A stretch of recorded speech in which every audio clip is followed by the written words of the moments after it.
Imagine waking up tomorrow to find New York City completely abandoned. No bodies, no signs of violence, no natural disaster, just empty streets, running water systems, and perfectly preserved buildings. That's exactly what happened 4,000 years ago to the world's most advanced civilization, and we still have no idea why. Welcome back to Beneath the Ruins. Today we're investigating one of history's greatest unsolved mysteries, the sudden disappearance of 5 million people who built the world's first planned cities, invented indoor plumbing, and created a writing system we still can't decode. The Indus Valley Civilization wasn't just advanced for its time, it was more sophisticated than civilizations that came 1,000 years later. Their cities had better urban planning than most modern ones. They had standardized weights and measures, advanced metallurgy, and a trade network that stretched from Afghanistan to Gujarat. Then, around 1900 BC, they simply vanished. The story begins in 1921 when British archaeologist John Marshall received a telegram that would rewrite ancient history. A railroad construction crew in Pakistan had been using ancient bricks to build their railway line. But these weren't ordinary bricks. They were perfectly standardized, expertly fired, and clearly very old. When Marshall arrived at the site now called Harappa, he found something extraordinary. Beneath the ground lay the ruins of a city unlike anything archaeologists had ever seen in the ancient world. The streets were laid out in perfect grids. The buildings were made of standardized bricks. Most shocking of all, every house had indoor plumbing connected to a sophisticated sewage system. But this was just the beginning. As excavations continued, archaeologists realized they had discovered not just one city, but an entire civilization spanning an area larger than Egypt and Mesopotamia combined. More than 1,500 Indus Valley sites have been found, stretching across modern-day Pakistan and northwestern India. The two largest cities, Harappa and Mohenjo-daro, housed hundreds of thousands of people each. These weren't random settlements that grew organically over time. They were planned cities designed and built according to sophisticated urban planning principles that wouldn't be seen again for millennia. To understand the mystery of their disappearance, we first need to grasp just how advanced the Indus Valley people were. Their achievements read like something from science fiction. Every major city was built on an identical plan, streets running north-south and east-west in perfect grids, with main boulevards wide enough for cart traffic and smaller residential streets for pedestrians. The cities were divided into distinct districts, a fortified upper city for elites and public buildings, and a lower city for crafts and commerce. But the real marvel was their water management. Every house had indoor toilets connected to covered drains that flowed into main sewers. The sewage system was so advanced that maintenance workers could walk upright through the main drains for cleaning and repairs. Some houses even had private wells and bathing rooms with sophisticated drainage. Compare this to Europe in 1900 BC, where people lived in simple mud huts and threw their waste into the streets. The Indus Valley cities were cleaner and more sanitary than London would be 3,000 years later. Their craftsmanship was equally impressive. Indus Valley artisans created perfectly uniform bricks using standardized molds. They developed sophisticated techniques for working bronze, creating tools and weapons that were both beautiful and functional. Their jewelry and pottery show artistic skills that rival modern craftsmanship. Perhaps most intriguingly, they created a writing system with over 400 distinct symbols. These symbols appear on seals, pottery, and tablets throughout their territory. The fact that the same symbols appear across such a vast area suggests a unified culture with sophisticated communication networks. The Indus Valley wasn't an isolated civilization. They were master traders who connected the ancient world. Archaeological evidence shows they traded with Mesopotamia, Central Asia, and regions as far away as Oman and Afghanistan. Indus Valley seals have been found in Mesopotamian cities, while Mesopotamian goods appear in Indus sites. They exported cotton textiles. They were among the first to domesticate cotton, carved ivory, precious stones, and metal goods. In return, they imported silver, tin, and luxury items. Their standardized system of weights and measures facilitated this trade. An Indus Valley merchant could travel from Harappa to a trading post 1,000 miles away and use the same weight standards. This kind of economic integration wouldn't be seen again until the Roman Empire.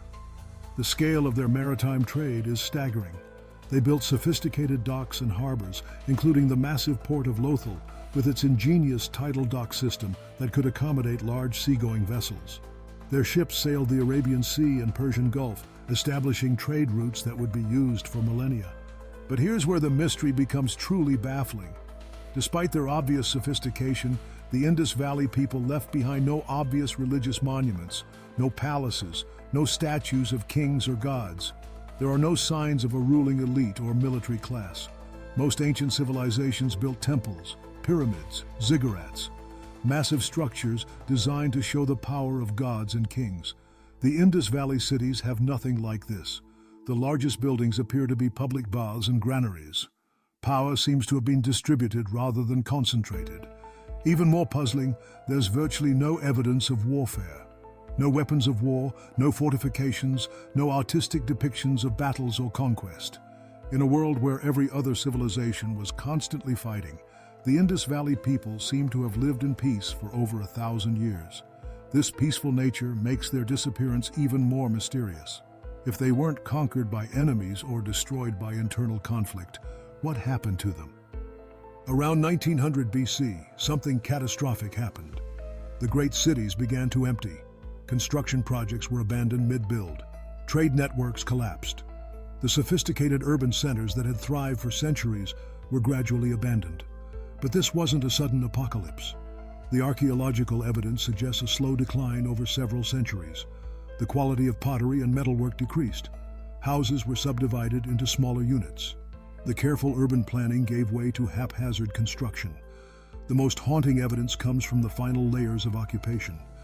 Archaeologists have found skeletons scattered in the streets of Mohenjo-daro, as if people died where they fell and nobody remained to bury them. But these aren't battle victims. There are no weapons wounds, no signs of violence. They appear to have died of disease or starvation. Some areas show signs of flooding. The Indus River system may have shifted course, disrupting the agriculture that supported the cities. Climate change might have reduced the monsoon rains that filled their rivers and irrigation systems. So what happened to the Indus Valley Civilization? Archaeologists have proposed numerous theories, but none fully explain the mystery. The invasion theory suggests that Aryan peoples from the north conquered the Indus cities. This was popular for decades, but there's little archaeological evidence for large-scale warfare or conquest. The decline appears to have been gradual, not the result of military defeat. Climate change offers a more compelling explanation. Evidence suggests that around 2000 BC, the monsoon system that brought life-giving rains began to weaken. Rivers changed course, reducing the water supply to cities and farms. Without reliable water sources, the civilization couldn't sustain its large urban populations.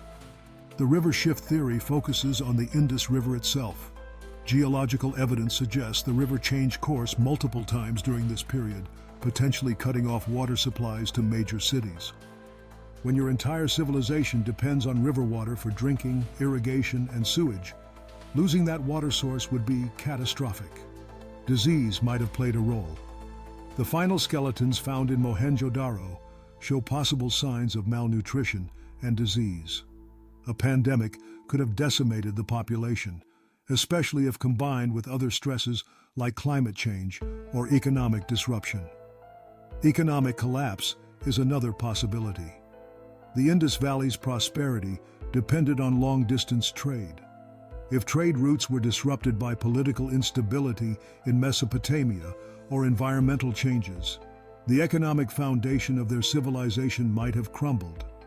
One of the biggest obstacles to understanding what happened is our inability to read their writing system. The Indus script remains one of the world's great undeciphered writing systems, despite decades of effort by linguists and cryptographers.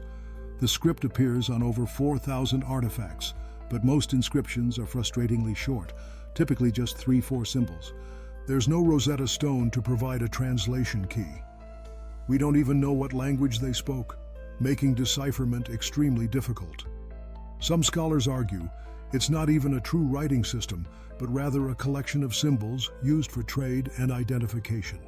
Others believe it represents a sophisticated script that encoded a complex language.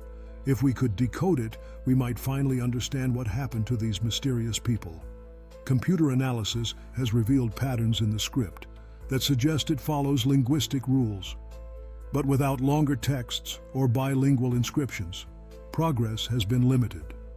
The script remains as mysterious as the people who created it. New archaeological techniques are revealing fresh insights about the Indus Valley people. Satellite imagery has identified hundreds of new sites, showing the civilization was even larger than previously thought. Some estimates suggest the total population reached 5 to 6 million people at its peak. DNA analysis of skeletons is providing clues about their ancestry and fate. Early results suggest the Indus Valley people were genetically distinct from later populations in the region, supporting the idea that they didn't simply blend into other cultures, but genuinely disappeared. Environmental studies are reconstructing the ancient climate and river systems. Core samples from the Arabian Sea show evidence of reduced monsoon activity around 2000 BC, supporting the climate change theory. Geological surveys have traced ancient river courses, showing how the water supply changed over time. Despite their disappearance, the Indus Valley people left a lasting impact.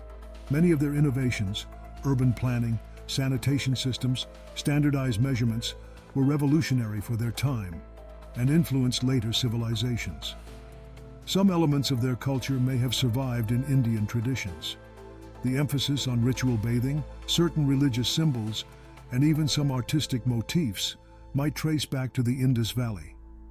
But without being able to read their script, we can't be certain about these connections. The disappearance of the Indus Valley Civilization remains one of archaeology's greatest unsolved mysteries. Here was a peaceful, prosperous civilization that lasted longer than the entire history of the United States, then simply faded away. Were they victims of climate change, forced to abandon their cities as rivers dried up and rains failed? Did disease sweep through their carefully planned cities, turning their advanced sanitation systems into death traps? Or was it a combination of factors that gradually weakened their civilization until it could no longer sustain itself? The truth is, we may never know for certain what happened to the Indus Valley's 5 million people. Their undeciphered script takes their secrets to the grave, but their story serves as a haunting reminder of how even the most advanced civilizations can vanish, leaving behind only ruins and mysteries for future generations to ponder, as climate change and environmental pressures threaten modern civilizations. The fate of the Indus Valley people feels particularly relevant. They were master engineers who controlled water systems and built sustainable cities. If they couldn't survive environmental collapse, what does that mean for us? The mystery of the Indus Valley reminds us that human civilization, no matter how advanced, remains fragile in the face of forces beyond our control. 5 million people, thousands of cities, and 1,000 years of history, all reduced to scattered ruins and questions without answers. What do you think happened to them? Let me know in the comments below. And don't forget to subscribe for more mysteries from the ancient world that continue to baffle us today.